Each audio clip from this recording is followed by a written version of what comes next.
Viral audio घटना Bhubaneswar DCP को भेटिला युवा कांग्रेस।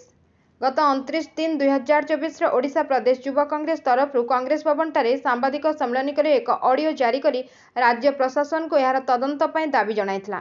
एही सांबादिक सम्मेलन में युवा कांग्रेस दर्शाइथिला जे एही भाइराल ऑडियोटी बहुचर्चित बीजेपी कॉलेजर छात्री रुचिका आत्महत्या कांड सह किछि सामंजस्य रहिछि।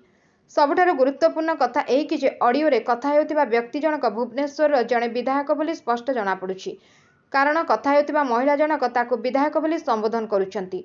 महिला जनक जो दुईटी परिवार विधायकों पई नष्ट हो जाइछि से संपर्क में उक्त ऑडियो रे उल्लेख करिसंती। सांबादिक सम्मेलन 5 दिन बीतीगला परे मध्य प्रशासन पक्षर कौनसी कार्यानुष्ठान निया न जिबारु प्रदेश युवा कांग्रेस सभापति श्री रंजित पात्रଙ୍କ नेतृत्व में एक प्रतिनिधि दल भुवनेश्वर डीसीपी को तांको कार्यालय रे साक्षात करी घटनार सत्य उन्मोचन करबा सह एक दाबीपत्र मध्य प्रदान करथिले। एही घटनार तदंत हेले बहु सांघातिक तथ्य पदाकू आसीबो। एथिरे संपृक्त शासक दलर राजनेतांकर असल मुखा पदारे पड़िजिवो। राजधानी भुवनेश्वर जदि निर्वाचित जनप्रतिनिधि माने एभली आपराधिक एवं निंदनीय घटना संपृक्त रहउचंती तेबे सुदूर कोरापुट मालकानगिरी और मयूरभंज रे कौन न हेउथिबे। एही ऑडियो स्पष्ट होछि जे भुवनेश्वर रे कॉलेज बा यूनिवर्सिटी रे महिला माने असुरक्षित एवं एही परिस्थिति शासक दलर जनप्रतिनिधि माने सृष्टि करुछंती। भुवनेश्वर डीसीपी घटनार तदंत करबा पई प्रतिश्रुति दैछंती।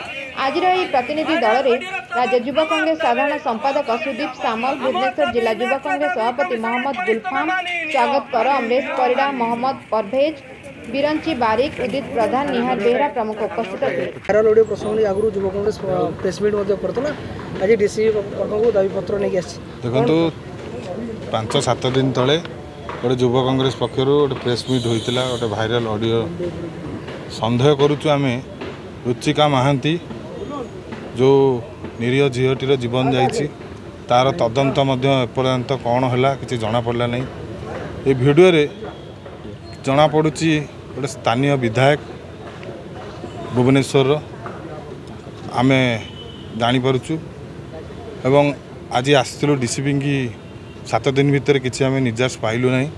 आज आसलु डीसीपी की ए बाबद आम पचारे कौन है यार तदंत करा जाए, वीडियोर तदंत करा जाऊ, निरपेक्ष तदंत करी कार्यानुष्ठान ग्रहण करा जाऊ। आम चाहूँ तदंत माने या निरपेक्ष तदंत करा जाऊ। जो भाई भाव वर्षे उपर हो गला निरीह झीर तार किसी ये मिलला नहीं। आम चाहूँ ए सत्यतार उन्नत पदार्थ आसू उन्नचित हो